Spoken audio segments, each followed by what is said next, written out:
Let's say hi to Josh in Boston listening on BCN. Josh. Hey, guys. Hey. Hi. Yeah, I just wanted to say that I think Jessica Sarah Parker, or whatever her name is probably the most unattractive woman I've ever seen in my life. Mm.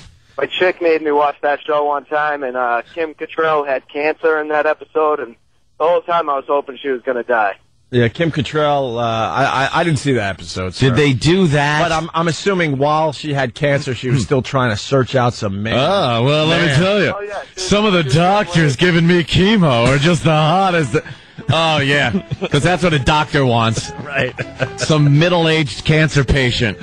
Thanks. Wow, this broad's beautiful. I went to medical school, and I can't keep myself away from her. wow. Oh, my God, man.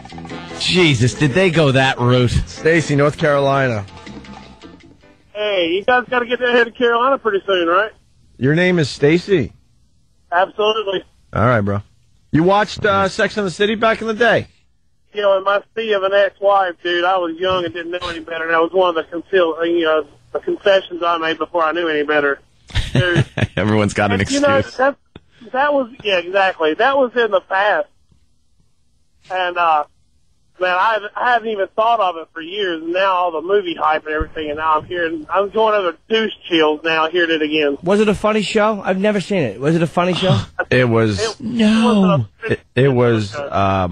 enraging. Really? Okay. Because it was just so not believable on any level that these broads had I used their to like pick of the men. dude, Mr. Big. I used to like him when he was on Law and Order, but now I watch Law and Order reruns and think how much of a dick he was. Yeah, that is, I guess, the woman's point of view. It's like what women like to think things are like. Yeah. And it's unrealistic. So 17 days to go before the big movie is out for everybody. That's great. I'd have sex with him if my uterus hadn't fallen out. Just play that music all day long. Oh, God. Oh, When did they play this music in the show? It's a horrendous song. At the beginning. this was the opening? intro, yeah. That's when I knew to change HBO, because I guess this came out. When did this come on? It was after something that I used to watch. I think. The Sopranos 98? I don't think it was that long. Maybe. I don't know. But then this song come on. I couldn't get to the remote quickly enough. Just get this off. Yeah. All right, we got to take our first break, but pretty much obsessed with the pictures that are coming out from this dumb movie. Yeah. We got to talk about Sue Simmons here in New York. Oh, what a potty mouth. A little potty mouth on Sue Simmons. We'll see if there's any repercussions. Gives a crap. There's a news girl here in New York. She's been on TV since 1980 or something like that. Probably even before 1980. 1880. What? 1880? But I'm bummed. And a lot of outrage because she cursed. Hey, he gets his first crash. Aunt Brain gets a crash. Oh, hold on. Stop it. She couldn't be. That'll make her too old. Yeah. Someone is saying that they airbrush every frame in that movie section. Every frame? Holy Jesus. Who's got that job? Airbrush. Like you're sitting there. Every frame. Only 5.2 million frames to go. Yeah. To get these broads looking sexy. I'm just going to say they called in Industrial Light and Magic to it. Yeah. Well, in the last X-Men, they did. In the last X-Men, they had that one scene where they had Charles and what's his name there? The other guy. Bill. Magneto. Yeah. And they actually did do that. They made them look younger. No. Because they were supposed to be, years earlier. Nice. So it can be done, but wow, for an entire movie, that was for one scene, and I can only imagine how long it took for them to do that. Imagine 4 of these broads for an entire movie. They're just frame by frame by frame. Some poor bastards sitting in front of a computer just going, oh, God. Another frame of Kim Cattrall. You know, the hot one. This is going to, all the fans start up on the computers he's using. Taking up a lot of processor power. Oh, there they are on... They're everywhere! Oh, they're everywhere. Look at it. Oh, Kim Cattrall's got the mole, too. Yeah, they all... Well, yeah, that's what happens. You got the mole. You know, the older you get, whatever mole you got on your body starts taking on a life of its own. Oh, my goodness gracious. And they can snip that crap in seconds at a dermatologist. She looks good. That's Kristen Bell. That's her. That's her girlfriend? Yeah, it looks like Ellen DeGeneres with really bad red curly hair. It's red curly hair guy. That's a guy. How could she be a lesbian if her chick is a guy? How does that work? Does anyone know how that works? Yeah, that's so odd. Like, if you're a lesbian, but... Don't you want a girl?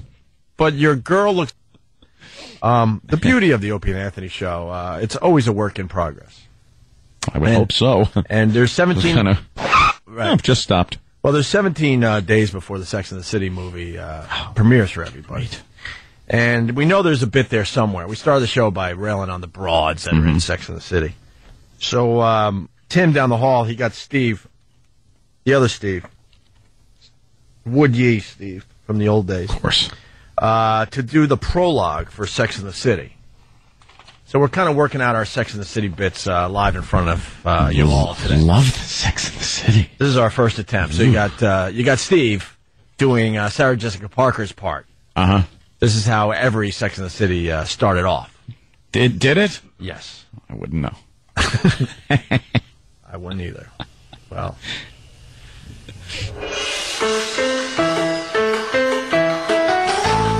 Welcome to the age of uninnocence. No one has breakfast at Tiffany's, and no one has fairs to remember. Instead, we have breakfast at 7 a.m. in affairs we try to forget as quickly as possible. How the hell did we get into this mess? There are thousands, maybe 10,000s of women like this in the city. We all know them, and we all agree they're great. They travel, they pay taxes, they spend $400 on a pair of Manolo Blahnik snappy sandals, and they're alone.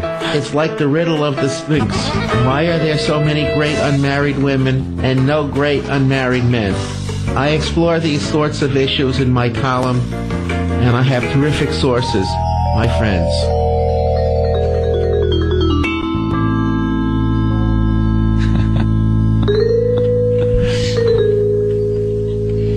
Just like the show, I guess. Just like it. Exactly.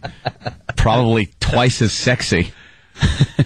We're gonna like hone it, obviously, but I think we're working on getting some real Sex and the City scripts from the HBO show, and we're gonna have Steve Woodye, Club Soda Kenny, Roland, and somebody else as the girls playing. Big A. And maybe I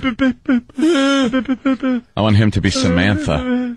Because I don't know anything about the show, but I know she's the sassy, sexy one. All right, you know the players. Oh, boy. Who should be the sassy, sexy one? Big A. Really? What about Club Soda Kenny? Oh, that would be cute, too, wouldn't it? Ugh. No, Club Soda Kenny should be... Sarah Jessica Parker. Sarah Jessica Parker. Yeah. Yeah, they both got that head. Roland should be the... big head.